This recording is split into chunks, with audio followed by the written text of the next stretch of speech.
This is MSG Mic'd Up, a podcast from the 87th Mission Support Group, where we go around JBMDL to talk to people to hear about all the amazing things happening every day. Hello everyone, welcome back to MSG Mic'd Up. This is Lieutenant Colonel Col Clark. Today I have with me Captain Steve Heptig and Mr. Tom Burton. Hey, how's it going, sir? Hey, what's going on? Alright, welcome to the show, guys. Steve is the JBMDL Infinity Spark Innovation Lead, and Tom is a former Air Force F-16 mechanic. While in the Air Force, Tom pitched his idea for Grypmat on Season 9 of Shark Tank. And Grypmat has since been named as a Time Magazine 50 Best Inventions of 2018. And then he was here with us to help kick off the 2020 JBMDL Idea Challenge. Again, welcome to the show. We're excited to have you both on. Yeah, it's been an amazing time here at the base. Tom, can you kind of talk about how you got started with Grypmat? And first of all, can you describe the Grypmat? The idea is that it's an orange flexible tool tray, and it grips any surface. And with its bright orange color, it acts as a visual management, so you can easily see your tools or see your hardware. So, yeah, what happened was I was an F-16 mechanic in the Air Force. I was tired of my tools sliding off the aircraft. I was tired of begging someone to stand next to the aircraft to hand me tools. And, I was, at the same time, the Air Force was paying for my college to be a mechanical engineer. So, we would always find problems and try to create solutions. And at that point, this was something that really bothered me, and I wanted to create a solution for it. So, later, I was sitting in my mom's car, and I noticed she had a non-slip mat on her dashboard to keep her cell phone placed when driving. And I was like, wow, we can make these larger for tools. So that's where I got the idea. And, where I really got my start was at Startup Weekend, where at Startup Weekend, if you've ever heard of it, what they do is basically on a Friday night, they'll have like about 100 pitches, and then they'll vote on the top 10. And if you didn't get picked for the top 10, then you just join a group who did. And then the entire weekend, you push it forward. Anything that you can do of customer research, building a website, building a presentation. And then on Sunday, this is like a little pitch competition. So ended up winning that, and then just kept prototyping until it came to life. Who hosted that challenge? So Startup Weekend, if you look online, just Google Startup Weekend, it'll come up. They're actually all over the country. So a lot of times they're at universities. At the time I was living in Toledo, Ohio. I live in Columbus, Ohio now, and they do about 2 a year. So were you worried that when you brought this idea to this challenge that maybe it would get taken, or someone would kind of clamp onto it and, let's say, steal it from you? Yeah. It was funny because actually I was standing in line to pitch it, and behind me was someone that I knew, and they specifically said, "Do not pitch this because it could get ripped off." And I was sitting there thinking, I would rather have someone steal this idea than it die in the back of my head. And at that point, I was like, it's worth swinging for the fences. Let's see what happens. Nice. So just for a visual, it kind of looks like almost a baby food tray that are made out of silicone people use these days, with different chambers for your tools. But it's like that on steroids. But It's so simple, but it's so beautiful in its simplicity of solving just an exact problem. I actually eat out of these now. Can you tell us, because you said that you had joined the Air Force, but you went to this Startup Weekend while you were in the Air Force, right? Yeah. So at the time I was National Guard, Air National Guard. So I was still going to college, and all my free time I would either be going to college classes or drawing on the computer, trying to create what we have now as the Grypmat. And I actually would write down a bunch of problems that I would have at the base or other people would have at the base, and just try to find solutions to what we could create to solve the problems. Okay. And then, so you were developing this idea while you were in the Air Force. So how was that? Was that helpful or challenging, or what were the pros and cons of being in the Air Force while trying to develop this idea?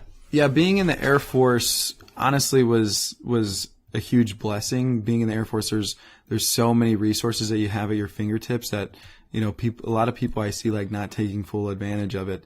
So especially now with they've got AFWorks, they've got these Spark cells all over the country now that they have like banks of 3D printers. Like I like honestly, when I started, I would have to like sneak into certain parts of the university to like use a 3D printer.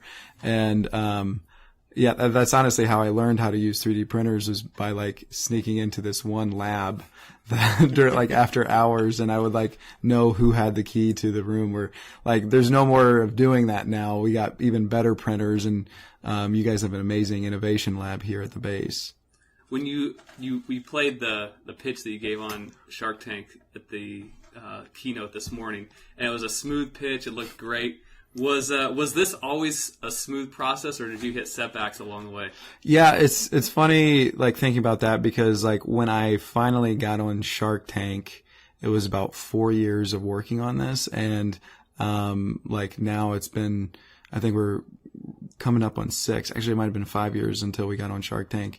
I actually remember the first person I ever told about the Grypmat was a guy who retired from my base. He created TC Max, which is a system of like checking your tools in and out of the tool crib.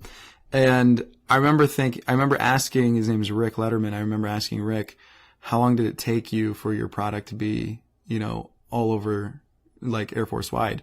And he said it took me 3 years. And I remember thinking, 3 years, I'm like, well, with Rick helping me out, I could probably get this done in 1 year. And now we're like 6 years in, and it's just like, yeah, I mean, there's, sometimes things happen a lot easier than what you think. And then, you get a win on the first try. And then other times you're like, damn, like it's taken way long, like getting in manufacturing took me way longer than I thought. Simply because I didn't know anything about it. And I was like starting from ground zero really. So. Yeah. Do you want to talk a little bit about like what it's like to start in the Air Force? And because I think there's a lot of people out there that they see problems in their shops or in their spaces, but they have the idea, but they don't even know like what to do with that idea. They don't know what step 0 to 1 looks like. Yeah, I mean, back then like step 0 to 1 was really going to the startup weekend, or honestly, I was just looking for rubber compounds of like how I could make a mold for it online. Now I'm really seeing step 1, specifically being in the Air Force, is, get in your innovation lab and get into, involved with AvWorks, because they're having so many new ideas coming up. One thing is like, those are great resources, but the thing is like, if this is your idea, this is your passion, like it is not their responsibility to bring your idea to life. Like this is something that you have to be persistent on. And I see that a lot of people just want to like throw out an idea and they want someone else to create it, where like, there's a difference between being given responsibility and taking responsibility. Taking the responsibility of this is a problem, I will solve it, I think is like really important. You talked about the 5 mindsets that you think are important for someone who's trying to make an idea happen. Yeah. Can you talk a little bit about those? Yeah, so I went over 5 mindsets. Now I gotta remember what they were. I'm just kidding. So do you have them on your phone right yes. now? Okay, so yeah, go ahead and say them. Purpose and goal, be a hustler. Yeah, so it was purpose, hustler. What was... I'm getting them out of order. It was purpose, hustler, urgency, perspective, and commitment. Yes. I like them, and you talked about different points in your life where each of those were important, and kind of how your upbringing and things that you've experienced kind of motivated you or helped crystallize why those were important as you were going through the process and overcoming the different setbacks that you faced. Right? Yeah. I'd say for someone who's going from step 0 to step 1, definitely urgency. Just get the idea out there. What I see a lot of times is I call it the baby syndrome of when you have an idea and you pitch your idea and you think it's the most beautiful baby ever, where honestly it's a bad idea, and your first 5 ideas aren't going to be that good. You're going to have a lot of bad ideas until you get that good one. So the Grypmat is at least my 10th idea, okay. And it's also probably the 15th iteration of making a Grypmat. So I probably have at least 100 different styles of Grypmats made on my computer. Mm-hmm. So I see a lot of times, the idea of sense of urgency is just get out and start trying things. And then also, as you start doing that, you'll get familiar with resources that are out there like AvWorks, like your Spark Cell, like your Innovation Lab. And, you'll be able to start to connect the dots in the future. So you're just really getting your training wheels on of like how to create a product, bring an idea into reality. And that's what you really got to get like passionate about. Like in the speech I was talking about, like purpose. Like if your purpose is like make the Air Force better and more innovative, just focus on that of making it better, more innovative, not like, oh, someone took my idea, or like this idea is not working, or, just be focused on like the purpose of like, I want to make the Air Force better. Earlier today, you mentioned like how you originally came up with your prototype. So we talk a lot about min viable products, which I think that all of the resources that we have now actually act a little bit as a crutch, because people can produce really high quality prototypes. But do you want to talk about like the choices that you face in terms of coming up with a prototype and just kind of scrapping it together and making it happen and overcoming those obstacles? Yeah. So like MVP is what they say, minimum viable product. So basically like, what is the minimum thing that you can do to get the idea across? And I feel like this is almost like a trap for a lot of perfectionists in society, where they want to have like the most perfect thing. And it's kind of weird because I've like watched like college interns come into Grypmat, and how, like I get that 4.0 student who's trying to get everything perfect, where like in reality there is no perfect thing. I'd say for like anyone who's, has an idea and they want to bring it into life, like the first step is like getting that MVP. But like what I say is just get a C+. Like it doesn't have to be the first thing, or it doesn't have to be like the best thing ever. Where typically I'll see like a C+ could be done in a couple days, and A+ could take a month. And then like you don't even, in reality, you don't even know what is an A+. So therefore you're spending a bunch of time and you don't even know like what we're trying to perfect. Actually, when I was talking about Ned and Sandy, my cousin, she was like such a perfectionist. Like she was a therapist, and she wanted to start her own practice. And she said to me, I don't know if I should start a website or my social media. And then like a month later, I talked to her. I said, hey, how'd it go? Like, did you figure out, make your website? And she goes, oh, I never made a decision. I was like, Sandy, both of these could have been done in like an afternoon. And because she wanted to get that A+, she wanted to do everything perfect, where it's like, it's not about doing it perfect. Stop focusing on like doing it right. Just like focus on like what you learned. Everybody looks at like, it's either right or wrong, where there is no like right or wrong. It's just like who's learning faster and who's adapting faster. It's just a different way to look at it. So coming from contracting, I think in the acquisition community, we have a challenge with this because we spend years putting together this perfect plan and all these perfect requirements, and then we go off and spend 5 years building this thing, and it doesn't get in the hands of any users till 5 or 10 years later, and then they don't like it. But we spent so much time not putting it in their hands that we feel like we're so far down the road that we can't go back to the beginning. So I think we're trying to improve that to get it in people's hands so that we can get feedback quicker. That is sometimes what I see with people, like when they do commit to get that A+, and then they're like not truly open for feedback because they've got so much time invested into it and so much effort invested into it that, you'll be like, hey, you should have like tweaked it here. And they're like, no, this is like an A+, this is perfect. And they're not like open to feedback. So that's kind of interesting what you're saying of like, you get like, you put all that time invested to it and you're like, well, we're this far, we got to make it work. One of the last things that you talked about on your 5 was commitment, and how you would take somebody with commitment over anything else. And you kind of backed it up with some of the humorous but painful struggles that you went through, like going through your trade shows and some of the stuff like that. You told a story about your cousin, going to look for a rattlesnake in the desert, and one thing that you said that I really liked was don't go looking for a rattlesnake in the desert and then complain that it's hot. Right. Right. Which is wild because, like, you want to be an inventor and you're like, well, I don't want to learn SolidWorks. It's like, that's the first step you gotta learn for that. So, I see all the time, people were like, I want to be an inventor. I want to be a motivational speaker. I want to be an artist. But like, it's like saying you want to be an artist, but you're afraid to get paint on your hands. It's like that's part of it. I got a friend who's an artist, and she said every single piece of clothing she's got paint on it. Like that's just part of it.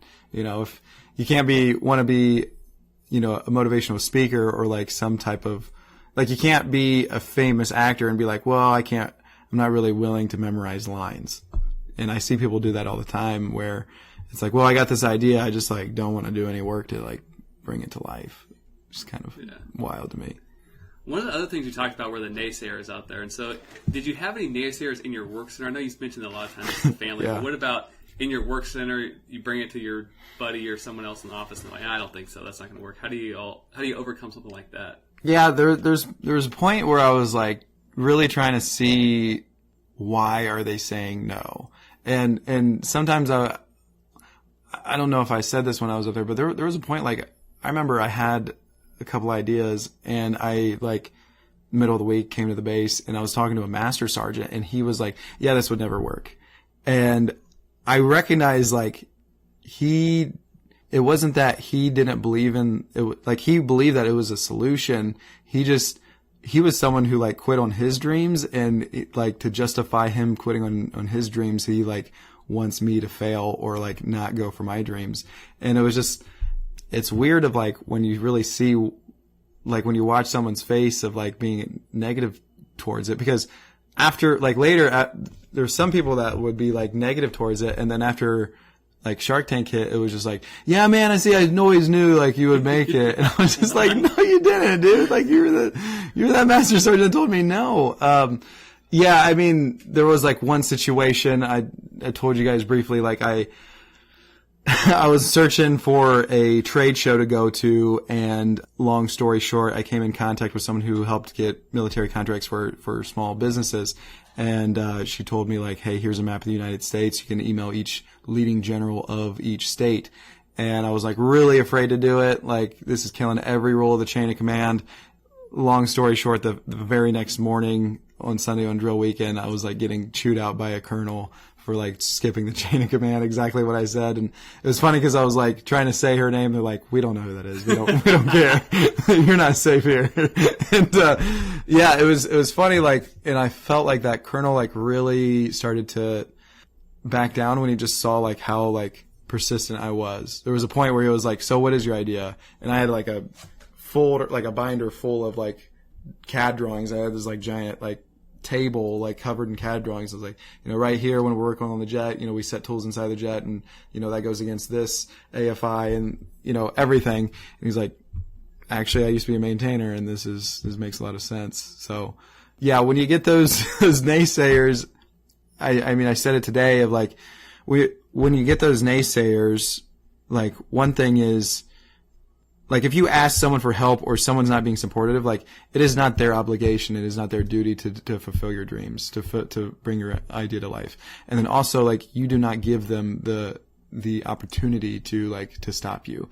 I see people who have like they talk to like 2 investors and then they want to quit. And it's like, well, they said it was a bad idea, so I should quit. I'm like, you should talk to 2,000.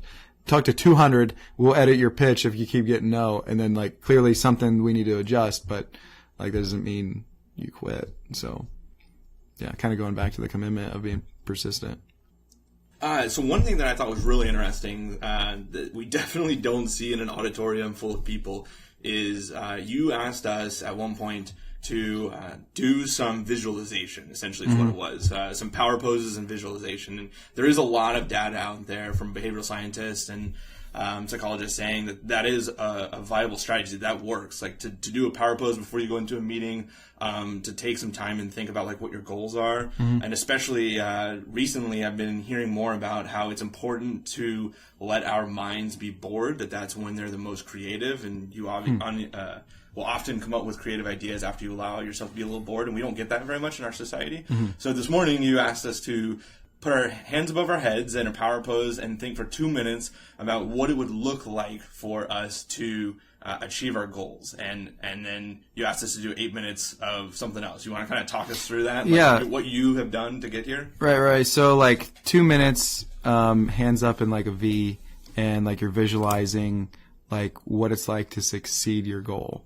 Whatever that is, of owning a big house, of like being a newscaster on Fox News, or maybe it's you look at your bank account and there's $1 million, whatever it is. So 2 minutes, like you visualize in detail, like how you actually got there. Maybe there's $1 million in your bank because you just closed a big book deal, or what, you wrote a book and it's the #1 biggest seller, and you're like putting your mind through that process. And the more you do it, like this is something I do every day, the more I do it, a lot of times when I'm getting closer to that goal, it's getting like more and more clear of exactly what is going to happen, whether it's like the clothes I'm wearing, what I'm about to say, who I'm meeting, or anything really. And then, so do that for 2 minutes, and then for the next 8 minutes, put your hands on your hips on what they call a Wonder Woman stance. And you think in detail of like what you need to do today to get there. Honestly, if I were to like do this for like 30 seconds, I probably would get like 75 to 80% of like what I need to do that day. But then almost every single time I'm doing, I'm like, oh, I need to do this other thing that I totally forgot, that I need to follow up with. And I think this would really connect the dots of, this and this. It also, I think like, this is weird. I kind of view like society as like a triangle, where like the very tip of the top of the triangle is pointing up. The tip of the triangle is like the higher up people. So like this is the tip of the triangle is like where a 4-star general would be, where the chiefs would be, where like, the top of society would be, where like the bottom of the triangle is kind of like where, people who aren't focused on growth all the time. This is like a lot more people are here, where I feel like doing this exercise, especially in the morning, kind of puts me in a mindset of like, I'm going to be pushing up towards the top of the triangle every single day. Like you don't just wake up at the top of the triangle. You just don't like wake up being the best inventor in the world or whatever it is. And, that's something that you have to do like every single day to slowly like grow up to the tip of the triangle, if that makes sense. Yeah, you mentioned that you had visualized your pitch on Shark Tank so many times that when they asked the questions, you felt like you'd already heard it before. Yeah, it was kind of real. Like, actually, Lori asked me a question, and I looked at her like, I thought I had told you this already, and I'm like, and I was like, dude, I'm going crazy. And then, it was just because one thing with Shark Tank is, what the first like 10 to 15 questions are that you're going to ask you. Now, one thing to keep in mind, what aired was 12 minutes long. What happened was an hour and a half long. So we were like, there was a lot, like anything you could think of, they were asking questions about it. So, through that process, I spent years thinking of like every single question. Actually, the producers said to me to write out 50 questions you think they're going to ask, and then write out detailed questions, and even ask yourself those questions that you don't want answer. You don't want to answer. Yeah, I just kept reviewing those, and it got to the point where I was like, I was pretty ready. It's kind of wild because I've got a friend who just filmed for Shark Tank. It hasn't like been released yet, and he was like, dude, we were not ready. We got rocked, So the visualization really does help a lot. So at the end, they started making offers to you. I think you pretty much got an offer from each of the sharks in a different way. Mm-hmm. Had you prepared for those offers, or what were you considering when those different offers were coming in? Yeah, actually, if you didn't recognize, but like towards the end, like when I like said how much money I wanted, it was like a really weird answer because I couldn't divide by 3 because I wanted to have 3 sharks, and I was just like, I know, I actually was trying to get 400,000 out of 3 sharks, and I was like, I can't divide that by 3 right now, and I was starting to freak out. So, it was pretty intense, and like, it's funny, like I said before of like, a lot of times it's natural to think of like the worst case scenario. And when it happens, I think you owe it to yourself to consider the best case scenario. People are always thinking the worst case scenario. And there's been several times in my life I can remember where I'm like, this is going to be rough. This is going to be like, if best case scenario is a 10 and worst case scenario is a 1, like if we get a 2, I think I'm going to be okay. And sometimes I'll even get higher than what I considered a 10. And that was kind of that situation where I was like, I visualized this literally thousands of times, and I like still didn't visualize this scenario where I'm like, crap, they all want it. Mm-hmm. I may have thought about it like that'd be pretty cool, but at the same time, it was like, this is real. So yeah, it was pretty intense. And also like what I was saying about like the resources of being in the military, like when you have an idea, if it's your own company or you're trying to make, you just want to help the Air Force, like when you're on the civilian world, you get a lot of credit right out of the bat, like right off of the bat. And I've seen that especially like in Spark Tank where, these people in the Air Force have this idea and they are so like knowledgeable about this problem. And me even being in the Air Force, I'm like, I didn't even know that was a thing. I didn't even know that was a problem. And they're like, they're weighing out like, look, if we just change a small thing, here's a massive impact it's going to make. So like that was a huge factor for me being on Shark Tank was being in the Air Force, and was also like, this sounds a little bad, but like any military anything makes good TV, and like people enjoy hearing that and hearing success stories of military members. So like that's all the more power and resources you have of just simply being in the military.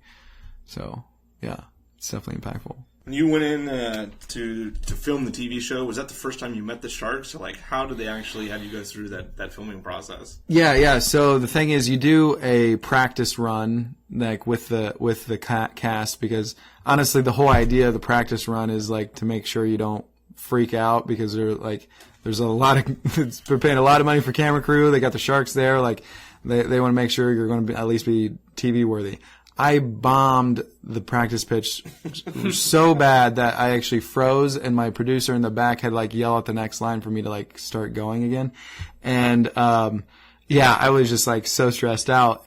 Yeah, so like you do the practice pitch and then you go in front of the sharks, and when you see the sharks, that is the very first time that they've ever seen you. So something that's kind of funny is like when you first get to Sony Studios, you get a trailer, and on the front of each trailer will have like your company name, but they'll misspell it on purpose, because the sharks will send out like a scout or like some type of like assistant to go try to find something about the people who are about to come, just so they can get a leg up on the other sharks. Oh, really? Yeah. So the thing is, I get to the trailer like, yeah, your trailer number 2, and I'm like, number 2 is spells something kind of like Grypmat, but it's not Grypmat. I'm like, have I been doing my paperwork the whole time of like under the wrong name? I'm like, crap, man, what's going on? And then, cause what they want is really raw, authentic. They've never seen you before. They actually will ask you if you've ever met a shark before in person. And, if you have or haven't, just say no. And if you have any like pictures online, like take them down. Yeah. It's like very raw, very authentic. And so the thing is, like, when you pitch your idea, you'll be like, hello, sharks, my name's Tom, and like do your little demo.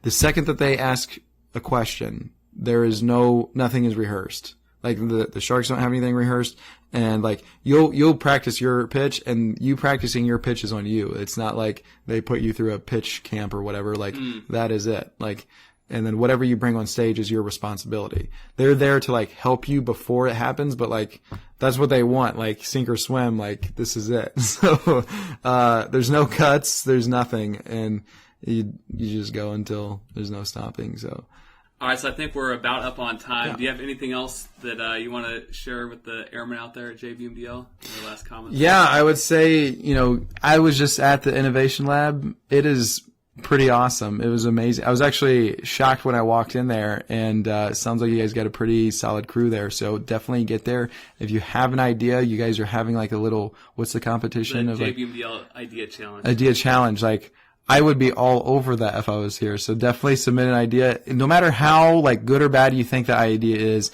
just submit it, get your feet wet, and be a part of the community that's going to change the Air Force. All right, Steve, do you have any other questions for Tom? Yeah, I noticed that earlier today you talked a lot about purpose and kind of how you found your purpose. And I know there's something that's really important to you, and you've kind of chosen to give back to the Air Force in one way. Do you want to take a minute and talk about that? Yeah, so recently what I found a lot of purpose in is, supporting our airmen to the point of, this past year was the highest rate of suicide, and that's something that I'm passionate about, fighting really and banding our airmen together to go against that. So something that I'm doing is called Roll Call, which is a motivational wake-up call. And if you want to be a part of it, feel free to text the word roll call to 614 614-916-9183. Again, that's 614-916-9183. Is that roll call all one word or two words? Roll call, all one word. All right. And what will they get? What's the concept? So they're going to get a call in the morning. It'll be a motivational talk from me, or the ideas that we're going to start getting some other, motivational speakers. Whatever they come up with that day, we're going to be mixing it up. And are you able to talk about your first one? Because I know you have kind of a big name. The very first one.